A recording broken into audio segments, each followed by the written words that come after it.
का संबंध किससे होता है? सिर का संबंध और बालों का संबंध हमारे बहुत सारे ग्रहों से जुड़ा होता है। सूर्य, गुरु, चंद्र, मंगल और शनि, 5 ग्रह हमारे सिर और हमारे बालों से जुड़े होते हैं। एक गलत दिन सिर धो लेना हमारे घर में विनाश का कारण बन जाता है। छोटी छोटी चीज़ें हमारे अंदर बदलने लगती है, जैसे हमारे अंदर की इंसानियत ख़त्म होने लगती है, हमें लोगों से ईर्ष्या होने लगती है, हमारे अंदर से प्रेम ख़त्म होने लगता है, हम छोटी छोटी बातों पर अपना सोचने लगते हैं, सेल्फ सेंटर्ड होने लगते हैं। शायद हमें ये चीज़ पता नहीं लगती हो, हम इन चीज़ों को नोटिस ना कर पाते हो, पर जो हमारे इर्द गिर्द होते हैं, जो हमारे अपने होते हैं, वो इन चीज़ों को ज़रूर नोटिस करते हैं और कहीं ना कहीं हमारी इन आदतों से उनके जीवन पे प्रभाव आता है। आपके घर में भी अगर ऐसा होता है तो आपको ये जानकारियाँ मुझसे नित्य नियम से लेनी चाहिए। क्या पता कौन सी ऐसी चीज़ जो आपके जीवन में बदलाव ला रही हो या आपके जीवन को बदलने का कार्य कर रही हो। तो चलिए आज हम ये जान लेते हैं कि कौन से दिन सिर धोना शुभ होता है और कौन से दिन अशुभ। कौन से व्रतों में सिर धो सकते हैं और कौन से व्रतों में सिर धोना निषेध होता है। अगर आप एकादशी का व्रत रखते हैं तो उस दिन आपको सिर नहीं धोना चाहिए, उससे एक दिन पहले आप सिर अवश्य धो लें।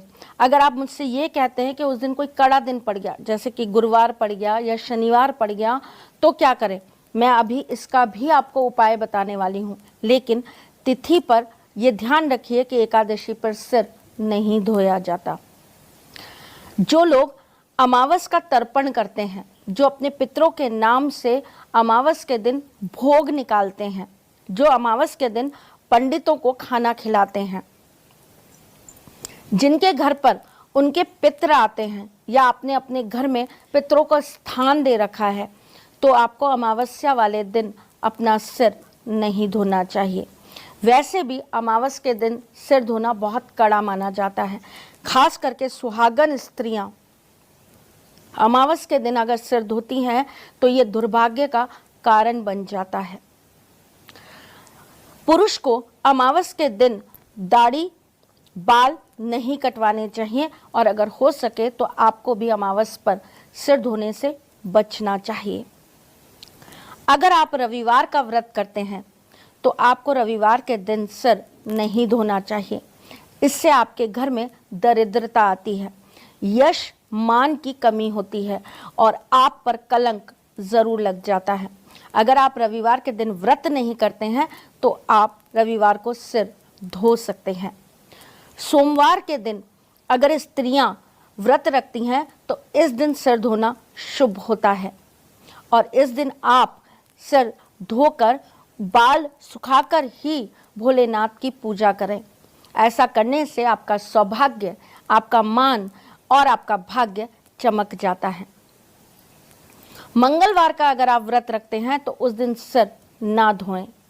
ऐसा करने से घर में कलह बढ़ते हैं, घर के बच्चों की गति रुकती है और उनके जीवन में कहीं ना कहीं परेशानियां आने लगती हैं।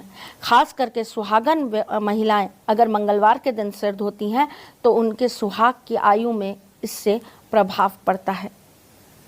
बुधवार के दिन अगर आप व्रत रखते हैं तो इस दिन आप सिर धो सकते हैं, लेकिन अगर आप बुधवार का व्रत नहीं रखते हैं तो आपको बुधवार के दिन सिर नहीं धोना चाहिए।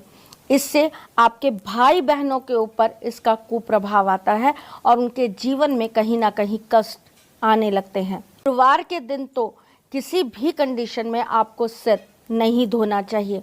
अगर आप गुरुवार के दिन सिर धोते हैं तो कहीं ना कहीं आपके जीवन में बहुत ज़्यादा परेशानियां आने लगती हैं। गुरु की दृष्टि आपके लिए खराब होने लगती है और आपके जीवन की सारी समस्याएं उत्पन्न होने के रास्ते खुल जाते हैं। खास करके पति पत्नी के बीच में कलह बढ़ने लगता है, घर से धन हानि होने लगती है। शुक्रवार का अगर आप व्रत रखते हैं तो इस दिन आपको सर ज़रूर धोना चाहिए। सर धोने के बाद सुहागन स्त्रियों को अपने सिर में सिंदूर ज़रूर लगाना चाहिए। टेढ़ी मांग में सिंदूर कभी ना लगाएं। सिंदूर लगाते हुए हमेशा बीच की मांग में ही सिंदूर आपको लगाना चाहिए। शुक्रवार के दिन सुहागन स्त्रियों का सिर धोना बहुत फलदायी होता है। शनिवार के दिन कुंवारी लड़कियां सिर धो सकती हैं, लेकिन अगर सुहागनें हैं तो उनको सिर नहीं धोना चाहिए।